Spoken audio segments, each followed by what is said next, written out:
name? I'm not weak. No, you're Evans, aren't you? Yeah, I'm not weak. And Mummy's Evans, yeah. I'm Daddy. Yeah. He's not Wait. No. I'm the only one left. It will be, mate. What's that now? Don't go that way. Yeah, hang on.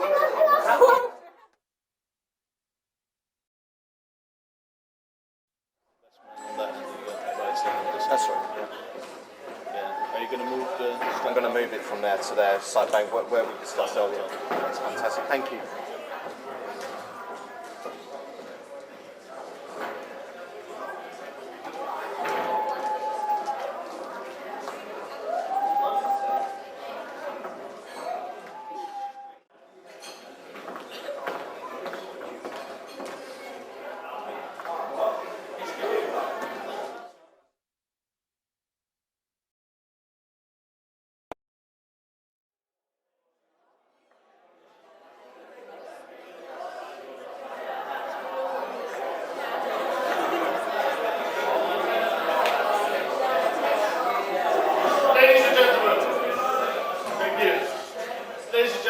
Welcome to the George Hotel.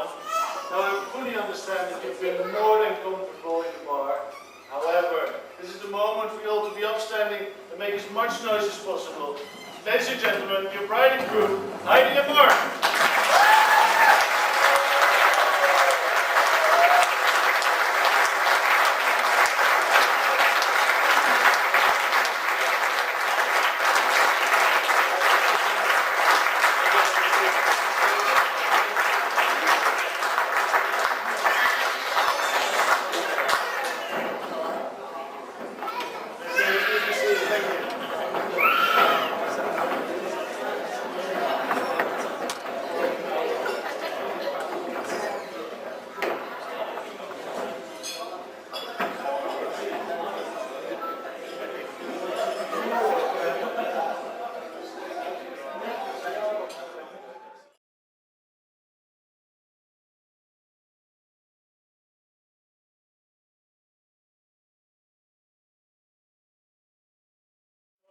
We've all been looking forward to, but some of you have been dreading.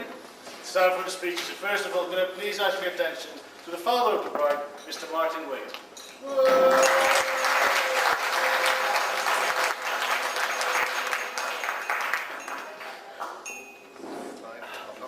How many?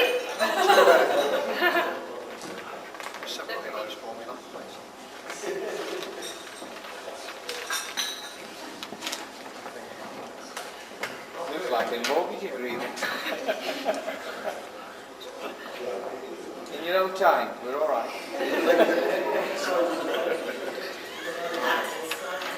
Good afternoon, everyone, and welcome to this celebration of Heidi and Mark's marriage. It's good to see you all, and there is a special appreciation for those who've come a long way, particularly for Heidi's Aunt Betty, who's come from Australia just for the occasion. Now, while on the subject of extending a welcome, it might seem a bit late as we've known Mark for over 4 years, though to him it probably seems an awful lot longer. But I would at this point like to formally welcome you into our family. Now, most of you know that Heidi caught Mark's eye when she was out on the town with Emma and Gemma a few years ago. We heard all about Bloom, millionaires, Brannigan's creation and so on. Come to think of it, it seems too much of a coincidence that since those three girls went there, all the clubs I just mentioned went into terminal decline. They're gone. Anyway, one name came up more than the others, and it was clear that Harley's had something unique. Me? You're right there.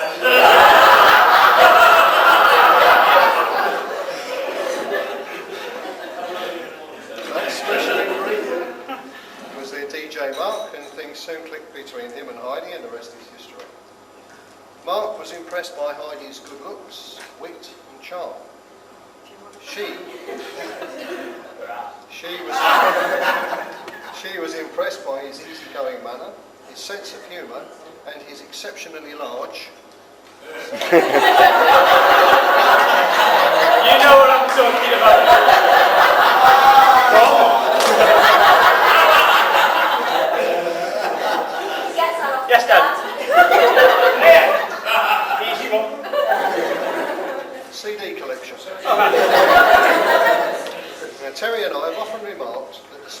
they had then is still unmistakable as they respond to each other with a glance or a gesture, which reaffirms their connection. And if you've got that, you've got the most important thing. Love isn't the only thing you need for a successful relationship, but without it, the rest doesn't amount to much. Now, this isn't the first wedding speech I've made. You'd think I'd be better at it. Just 9 months ago, I had the privilege of giving away my other daughter, Emma, when she married David. And I was tempted to give pretty much the same speech this time, just changing the names and so on. I suggested this to my dear wife, Terry, who pointed out in her own special and considerate way that it would seriously damage my health. So after a couple of seconds of deep thought, I decided against it. But some things will naturally be similar. For instance, although you two have been living together, are parents yourselves, and are not exactly new to the realities of family life, I think I can speak on behalf of Linda and Stan, as well as Terry and myself, to reaffirm that if you find you need help or someone to talk to at any time, we'll always be there for you if we can. So, how did we come to be here today? Well, you already know how Heidi and Mark met, but I should fill in some details of Heidi's life up till then and a little of their life together since. After Andrew was born, we wanted a girl, and luckily that's what we got, and what a girl she turned out to be. She was born during an afternoon visiting at Barking Hospital and came into the world so fast it caused a panic. Did you say bargain hospital? We said bargain? Barking, like Barking Man. All right. Terry suddenly said something like, the baby's coming and it's coming now, followed by a mad dash to the delivery room. You've never seen a pregnant woman move so fast. Within minutes the baby came in a rush, and we were delighted to have our little girl. After a week in hospital with jaundice, she came home and took over our life by not taking to a bottle or anything else. And for several weeks, Terry spent hours on end every day feeding Heidi with milk on a spoon, until she finally got the hang of feeding properly. Not content with that, she continued to make our life interesting, or just to get our attention, by frightening us on and off for several years by having fits. She just had to be different when the others called chicken pox by getting shingles, which is unusual in a child, just like when she had a hernia operation at the age of 6. But whatever her condition or illness, she never complained or whined or moaned. She just quietly got on with it until she got better. As a baby, she also survived the help given by her brother Andrew, who once choked her by feeding her dried powdered baby food and nearly suffocated her by burying her under a pile of all the toys he could push into her cot. Twice. Well, anyway, we think he was trying to help. The biggest worry was asthma, which caused no end of trips to doctors and hospitals, the coughing which drove us nuts, and the pills which she hated. I just want to mention one particular occasion when things got almost completely out of hand.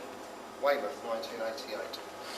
Heidi was enjoying herself so much at the holiday camp disco that she had an asthma attack, which took hold very suddenly, and we saw her rapidly deteriorate as she was unable to get her breath.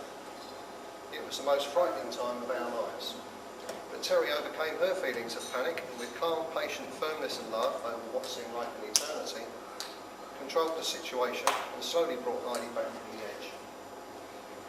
There are countless things that I appreciate Terry for in bringing up our children, but if nothing else, I thank her for actions that night without which I am convinced we would not be gathered here today. So, kids, we've had them. They're both a joy and a torment, and they all have their own wants and ways, and Heidi was no different. Over the years, we've seen various fads, fashions, and favourites. No handkerchiefs. We've been through My Little Pony, Cindy, Barbie, and Ken, of course. We've had... You said he was never a part of your life.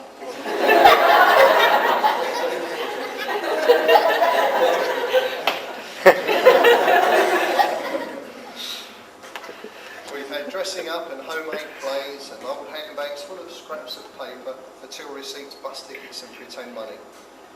All-time favourite toy? A plastic till practising for when she grew up. We've had food fads, notably once when I, instead of Terry, who knew what to expect, dished up Heidi's dinner with the items of food touching each other. Fairly normal, you'd think. Instead of having a clear space between them, you'd have thought I was trying to murder her by reaction. We've been through Kylie and Jason, new kids on the block. Well, I'm truly sorry. About the year we bought you the wrong dollies. Then take that and Brian Adams in Kylie again. Favourite album of all time? Cabbage Patch Dolls. On TV and film, she likes all sorts, from Friends to Big Brother, Matrix to Pride and Prejudice. And Top Gear. And Top Gear. Well, no choice really. In typical girly fashion, she likes nothing more than curling up on the sofa to watch a good weekly romance. All-time favourite film? Strictly Ballroom. She watched it so many times that the tape wore out, so she bought a DVD.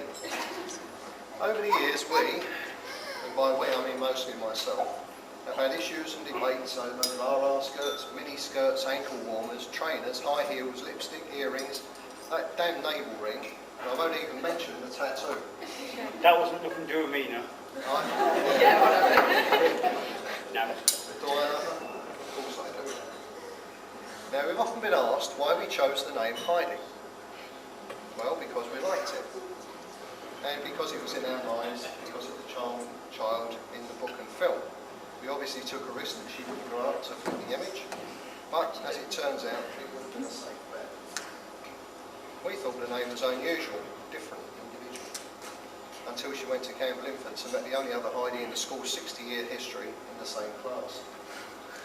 On the subject of school and their activities like Sunday school, brownies and guides, we never had much to worry about. She was popular and teachers always found her keen, attentive, quiet, polite, pleasant and able.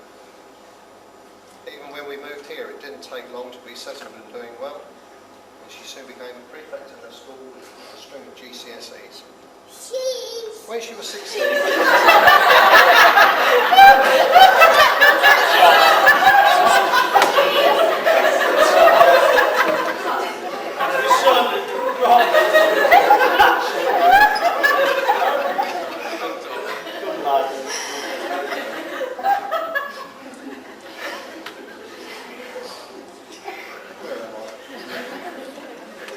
When she was 16, she started working weekends at Index in Hanley while doing A-levels.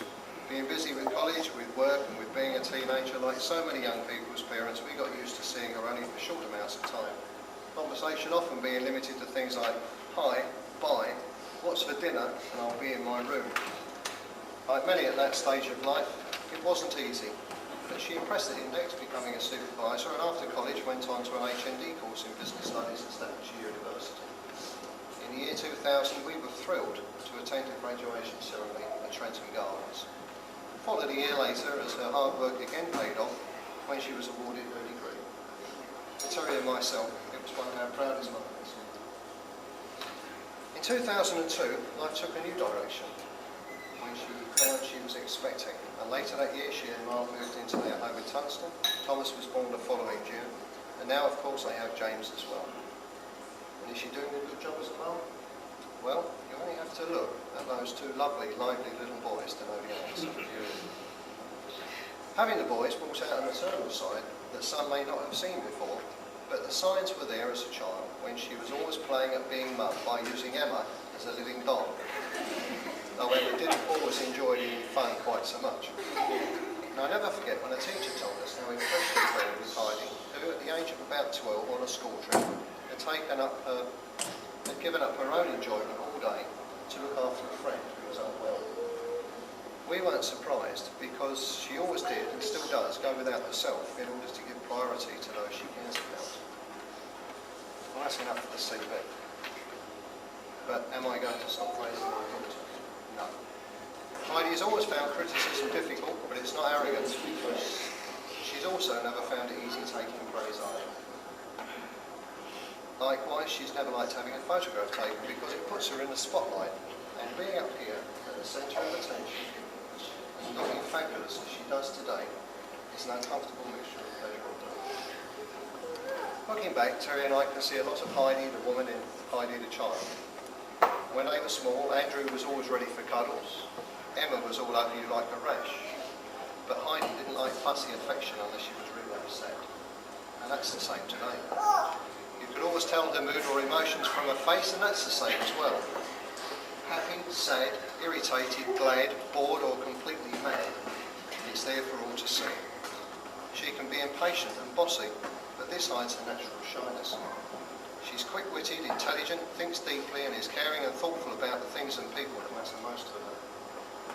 She has many talents and can turn her hand to many things if she wants to. She has a wicked sense of humour and undoubtedly the loudest laugh in the room. Not in this room. Oh, Alan. Good calling.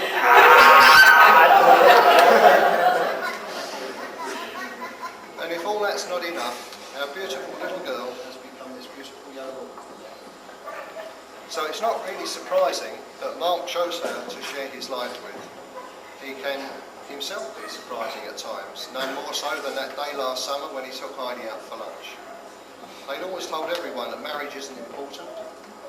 It's the day-to-day relationship that counts, and a piece of paper wouldn't make any difference, and so on. So it was a surprise to everyone, including Heidi, when he proposed. In fact, I think he even surprised himself. I did have 8 pints of Budweiser. But despite all the protest, when Heidi heard the magic words, she didn't hesitate to say yes. And it seems she was already working on the wedding plans before they'd left the restaurant. Well, in fact, the wedding should have been next Sunday, but Colin told me I couldn't because it was a bank holiday and I got work. I had to go back a week. So here we are today, having officially and publicly declared their love and devotion to each other. It remains only for me to ask you all to stand and raise your glasses and join me in congratulating them and wishing them health and happiness. Crap, does that mean it's my turn?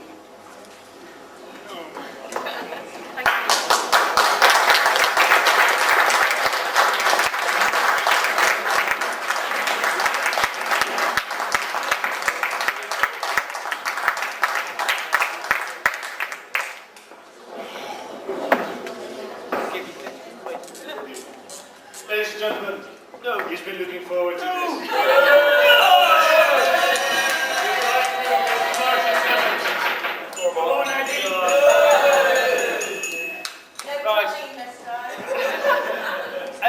I'm not used to talking in front of groups of people because I am really a shy person offhand, no matter what anybody says. I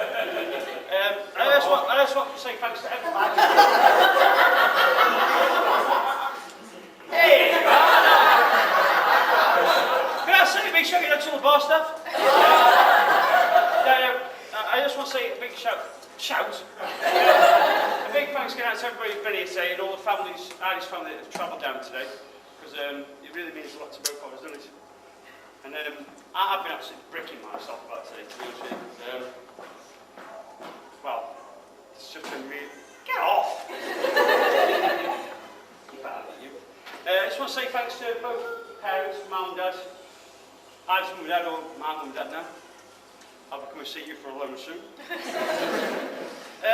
Bev and Tone, I'm going to say, couldn't do it without you guys. What about the white? It's been absolutely fantastic and, you know, rock solid. I've got all these little notes here that mean absolute crap to me at the moment. Mandy, what a job you did with the flowers and the buttonholes. Absolute ace. Saved me a fortune. The bridesmaids,